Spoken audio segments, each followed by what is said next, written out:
বাংলাদেশে আমার কি লাভটা এমন প্রবলভাবে ঢুকে গেছে সব জায়গায় যে কাউকেই ঠেকানো যাচ্ছে না। মির্জা ফখরুলের একটা জামাই আছে, ফাহাম, বিশাল জ্ঞানী লোক, ইংলিশে গালি দেয় কিন্তু। নিশ্চয়ই অনেক জ্ঞানী লোক, নাহলে ইংলিশে গালি দেয় কেমনে? তার বিরুদ্ধে কিন্তু কেউ বলে না। ফখরুলই বলে নাসিরুদ্দিন খুব খারাপ। না, এদের মুখের ভাষা দেখছেন? আরে বেটা, তোর নিজের জামাইয়ের মুখের ভাষা দেখছাস? হ্যাঁ, দুদিন বাদে নাকি প্রেসিডেন্ট হয়ে যাবি। পুরা বাংলাদেশ নাচতেছে ফখরুল প্রেসিডেন্ট, ঠাকুরগাঁ প্রেসিডেন্ট হয়ে যাচ্ছে। আরে এই এই খুশি কে কোথা রাখবে বুঝতে পারছে না। না, ইস্যুটা ঠিক ফখরুল না, ইস্যুটা ফখরুলের জামাই। ফখরুলের জামাইও না, ফখরুলের জামাই এ আর একটা গাদামি।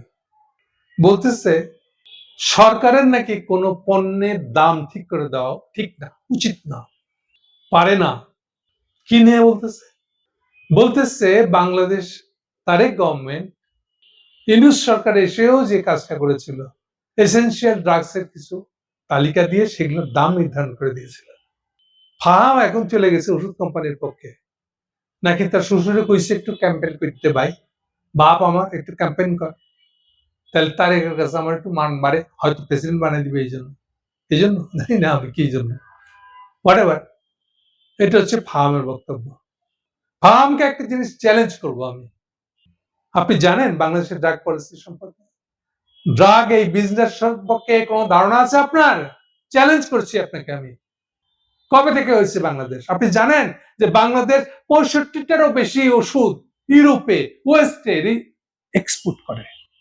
ওষুধ এমন একটা জিনিস, এমন একটা ম্যানুফ্যাকচারিং প্রোডাক্ট, যেটা আবায় গাবায় গ্রামের মহিলা ধরে নিয়ে এসে গার্মেন্টস মতন চালাই দিবেন, আপনি কাপড় সেলাই করে দিবেন, সেই টাইপের কাজ না এটা।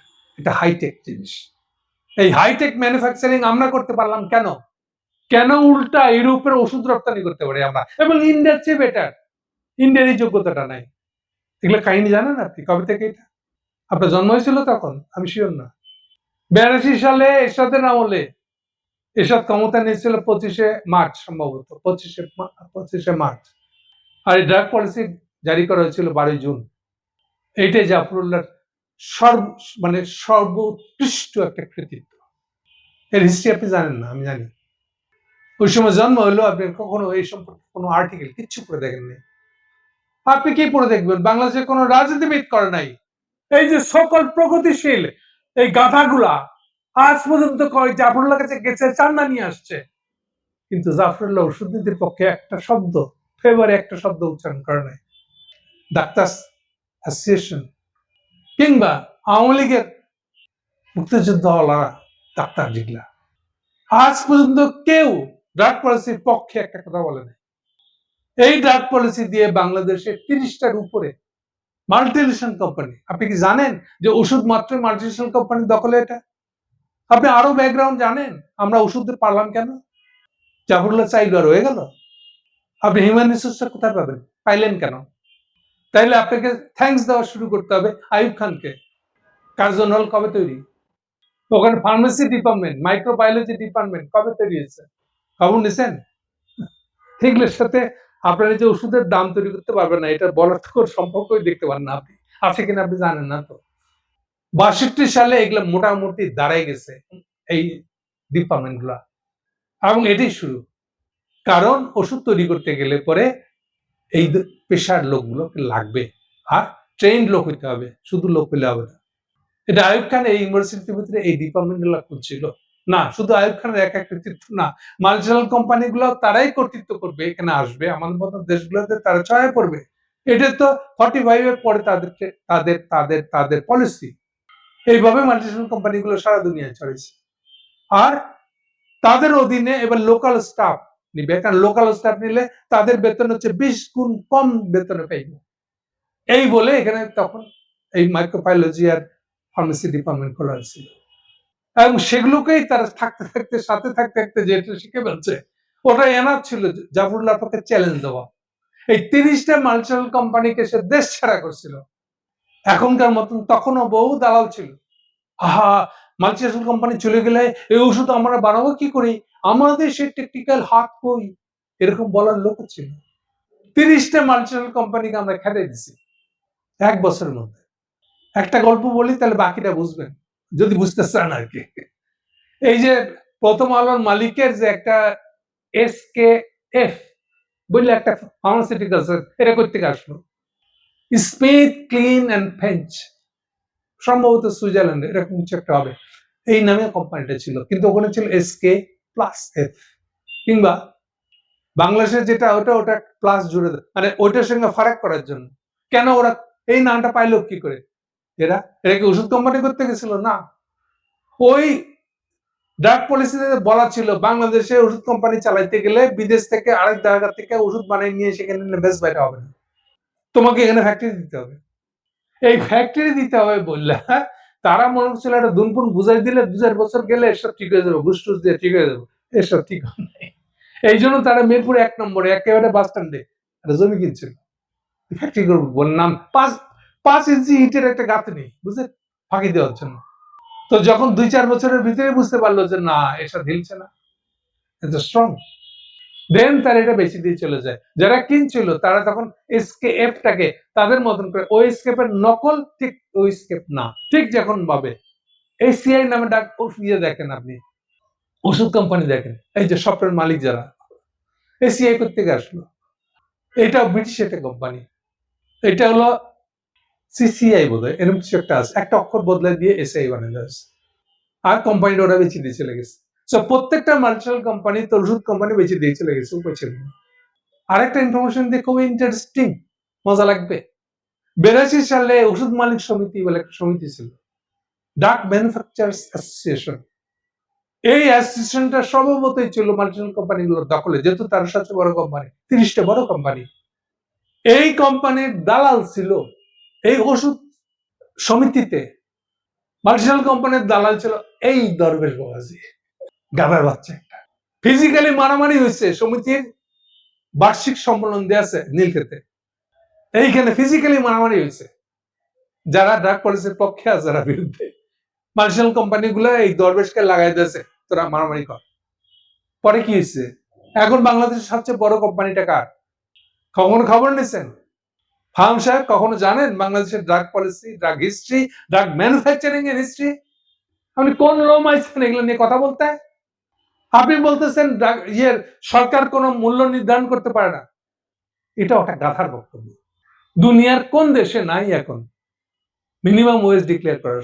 আছে, আছে, থাকেন অস্ট্রেলিয়া, ওখানে মিনিমাম ওয়েজ আছে, ইউরোপে আছে, আমেরিকাতে আছে, বাংলাদেশেও নামকা অবস্থা হলো একটা আছে। মিনিমাম ওয়েজ মানে কি? আপনি শ্রমের মূল্য ঠিক করে দিচ্ছেন না কি? খালেদার ভাষায় এখন মুখে কথা বন্ধ কেন? কথা বলেন। আপনি লেবারের বেলায় মিনিমাম ওয়েজ ঠিক করতে পারেন, আর প্রোডাক্টের বেলায়, ম্যানুফ্যাকচারিং প্রোডাক্টের বেলায় করতে পারবো না। কেন পারবো না? রাষ্ট্র জনগণের জন্য সব কিছু করতে হবে। বুঝেন কিছু? রাষ্ট্র থেকে আসছে, রাষ্ট্র কি পারে আর কি পারে না। ফখরুল্লাহ জামাই হোসেন বলে দুনিয়া সব আপনি জেনে আলেছেন। গল্পটা শেষ করি। বড় ওষুধ কোম্পানি এখন মাল্টিনেশনাল থেকে খেদানোর পরে কে? খবর নিয়েছেন কখনো? বলতে পারবেন? আপনাকে কি কোনো ওষুধ কোম্পানিকে শেয়ার দিয়েছে এই জন্য এগুলো দালালি করতে আসছেন? ফখরুলের মাধ্যমে আপনাকে দিয়েছে? এই যে দেখেন, এইটার 1 নম্বর ছিল আসলে বেক্সিমকো, ওই হারামজাদা, ওই দরবেশি, দেখেন গাদার বাচ্চা কেমন মাল্টিনেশনালদের পক্ষে কথা বলতে গেছে। ও জানে না যে মাল্টিনেশনাল চলে গেলে, এই 30টা কোম্পানি চলে গেলে তার কোম্পানি হবে 1 নম্বর কোম্পানি। এটা কত ধরনের গাধা, কি ধরনের গাধা এটা দেখেন। এই বেক্সিমকো সেই সময় থেকে বড় ছিল। সেকেন্ড একটা কোম্পানি দেখেন এখনকার, খবর রাখেন কিনা আমি নিশ্চিত আপনারা জানেন না। সেকেন্ড কোম্পানিটা হলো স্কোয়ার, যার ওষুধ সবচেয়ে বেশি চলে। স্কোয়ার কি ছিল 42 সালের আগে? সালসা বুঝে, গ্রামের টোটকা আয়ুর্বেদ থেকে বোতলে সালসা বানায় জায়গায় জায়গায় খান না আপনি? এটা ছিল সালসা বিক্রি করার কোম্পানি, পাবনাতে, ঢাকাতেও না। এইটা এখন দেখেন স্কোয়ার এখন কোন জায়গায় গেছে, কি জন্য, কেন পারলো? ওই ড্রাগ পলিসির কারণে। বেক্সিমকো পরে এই ওষুধের চেয়ে ভূমিদস্যুতা করলে, হাসিনার সামসামা করলে, ব্যাংকের টাকা মেরে দিলে বেশি লাভ, ওদিকে মনোযোগ বেশি। ফলে কি হয়েছে, তার এমনিতে বাইরে গিয়ে নিজে আরেকটা কোম্পানি খুলে বসছে, সে এখন 1 নম্বর কোম্পানি। এগুলো খবর নিচ্ছেন? আপনি এটাই বুঝতে পারছেন না যে একটা হাইটেক প্রোডাকশন বাংলাদেশ করতে পারে, একটা দুইটা না, 65টারও বেশি। ড্রাগ আমরা ওয়েস্টার্ন কান্ট্রিতে এক্সপোর্ট করতে পারি। ফুড অ্যান্ড ড্রাগ অ্যাডমিনিস্ট্রেশন, এগুলো নাম শুনছেন কখনো? ওদের দেশে ঢুকাইতে গেলে ওদের দেশে এগুলোর একটা, আমাদের এই তথাকথিত বিএসটিআই না, ওদের ওখানে স্ট্যান্ডার্ড জিনিস আছে। ওই স্ট্যান্ডার্ড কোম্পানিতে আগে ওষুধ পাঠায়, দেখায় ওর মান অনুযায়ী পার হইতে হবে, তাইলে আপনি এক্সপোর্ট করতে পারেন। এটা চাইছে আপনার ওষুধটা সস্তা, ভাই নিয়ে যান বললেই নিয়ে যাবে না কেউ। খবর রাখেন। তারপর কোথা থেকে দালালি করতে আসছেন? আর একটা কথা শুনে রাখেন, 42 সালের পর থেকে ওষুধের দাম কি করে ফিক্স করা ছিল? খবর নিছেন? ওষুধের দাম নির্ধারণ ফিক্স করা ছিল, তখন ওষুধের র মেটেরিয়াল প্লাস প্যাকেজিং এর খরচ, এই টোটালটার দ্বিগুণ হবে খুচরা মূল্য। এই ছিল ফর্মুলা। চেক করছেন কখনো? জানেন আপনি এটা যে ছিল? এরপরে যত দিন গেছে, হাসিনার মধ্যে এই দরবেশের রামরাজত্ব, যা ইচ্ছা তাই করছে। তারপরে এই যে এখন নতুন কোম্পানিটা যে তৈরি হয়েছে, এই তো চালু করছে এই যে ডাক্তারের ঘুষ দিয়া। 42 সালে যখন ওষুধ দিতে হয় তখন ডাক্তারের কাছে যাওয়াই, কোনো ঘুষ দেওয়াটাই নিষেধ, অপরাধ হিসেবে গণ্য ছিল অরিজিনাল ড্রাগ পরিস্থিতি। আর এখন তো ডাক্তার বেরোনোর পরে আপনি আমার ওষুধ লিখছেন কিনা এটা চেক করে ওই ওষুধ কোম্পানির লোক। প্রত্যেকটা হসপিটালের সামনে দেখবেন মোটরসাইকেল দ্বারা আছে এক গাদা, গোটা 10 কেন? ওই মোটরসাইকেল যারা আসছে ওই কোম্পানির এজেন্ট গুলা ঘুষ দিচ্ছে ডাক্তারকে, এখন দেখতে আসছে সে আমার ওষুধ লিখছে কিনা। এই কালচার ছিল আগে? আপনি ওষুধ বেচতে আসছেন? হ্যাঁ হ্যাঁ, নাকি ফখরুলের জামাই তাই আপনার জন্য সব যায়, যা বলবেন সব ঠিক? করছেন কি জীবনে? এই 42 সালে এই ওষুধ নীতির পক্ষে বই ফেরি করতে হয়েছে এই আমাকে। হাওয়া থেকে আইছি পলিটিক্সে? হ্যাঁ, ড্রাগ পলিসিং এতগুলো কথা বলতে পারলাম কেন? আর প্রত্যেকটা বামপন্থী জাফরুল্লাহর কাছে গেছে, চান্দা নিচে আসছে, আর উল্টা এনজিওরা সাম্রাজ্যবাদ বলে গালি দিচ্ছে। তাহলে প্রত্যেকটা লোক ড্রাগটাকে দেখছে এরকম ভাবে। এটা কোনোদিন খেয়াল করছে এসেনশিয়াল ড্রাগ এই কথাটা কোত্থেকে আসলো? কেন বাংলাদেশের ওই সাতপাতার মোড়ে, তেজগাঁ সাতপাতার মোড়ে একটা এসেনশিয়াল ড্রাগ নামে ফ্যাক্টরি আছে, সরকারি মালিকানায়, কেন? কোত্থেকে আসছে জানেন আপনি এটা কিছু? এসেনশিয়াল ড্রাগের শব্দটার অর্থই বুঝছেন না। ওয়াই এটা এসেনশিয়াল? আপনি ভাবছেন সবকিছু চাপা মেরে পার হয়ে যাবেন? বকরুলের জামাই, আন্দাগুন্দা দালালি করেন না, যা জানেন না তা নিয়ে দালালি করবেন না। সরকারের এভরি রাইট আছে প্রত্যেকটা ওষুধের দাম ঠিক করে দেওয়ার। তা তো ভোক্তা অধিকার আইন প্রয়োগই করি নেই। সিম্পলি ভোক্তা অধিকারেই যে আইন দেওয়া আছে এটাও যথেষ্ট পাওয়ারফুল। ভোক্তাদের পার্সপেক্টিভ থেকে দেখতে হবে। ওষুধ তো একটা প্রোডাক্ট, মানুষ কিনে, আপনি ইচ্ছে মতো দাম ধরবেন নাকি? এই কাণ্ড মাল্টিনেশনাল কোম্পানিরাও করছিল। একই ওষুধ, একই নাপা, উপরে একটা মিষ্টি কোটিং দিয়েছে, এই জন্য তার ওষুধের দাম বেশি। এগুলা বলে দাম তো বেশি।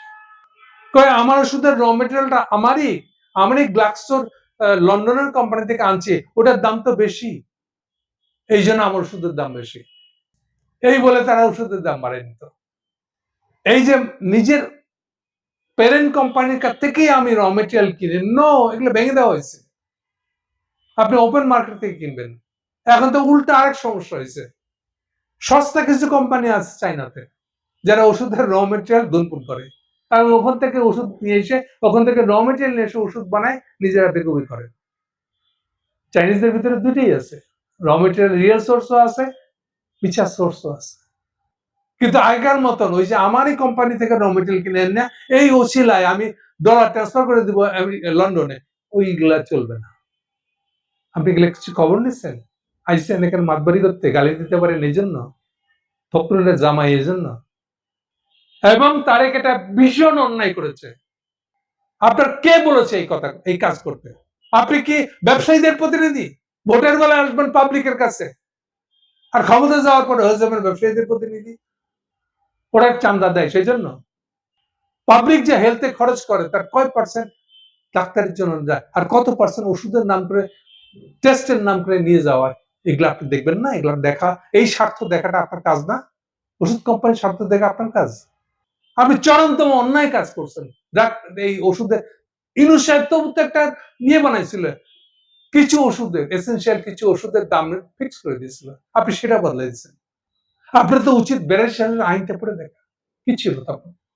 এই যে আমি এতগুলো হিস্ট্রি বললাম, চোর ছ্যাঁচড় ভূমিদস্যুদের কাহিনী বললাম, আপনি জীবনে শোনেন নাই তো এগুলা। এবং কে বলবেন এগুলা আপনাকে? আপনার চারপাশে যত চামচা আছে, যত দালাল আছে, সব তো আমার কি লাভের মধ্যে আছে, ইনক্লুডিং এই ফখরুলের জামাইটা। আপনি কোত্থেকে জানবেন এগুলা? কি বলবো এগুলা? মানে কিছু বলতেও অস্বস্তি লাগে আপনাদের। আপনারা এমনই, মানে কি বলবো যে, ইচ্ছে মনে করেন যে যা ইচ্ছা তাই করার ক্ষমতা এসছে মানেই আমি এখন যা ইচ্ছা তাই করতে পারবো। পাবলিক কি বললে তা আমার কিসে যায়? পাবলিক শব্দের অর্থ বুঝেন? জনস্বার্থ বলে একটা শব্দ আছে, এটা বুঝেন অন্তত। জনস্বার্থ ছাড়া ক্ষমতা এটা হয় না। ক্ষমতা মানেই জনস্বার্থের ক্ষমতা। আর আপনি ক্ষমতা মানে আপনি হলেন ওই ম্যানুফ্যাকচারদের ক্ষমতা, যা ইচ্ছা তাই করার ক্ষমতা। আরে হুঁশ করেন, চিন্তা করেন, নাহলে এগুলো এমন একটা দিন আসবে, হাসিনার চোখ খারাপ অবস্থা হবে আপনার। আমি জানি না কি করবেন আপনি। Thank you.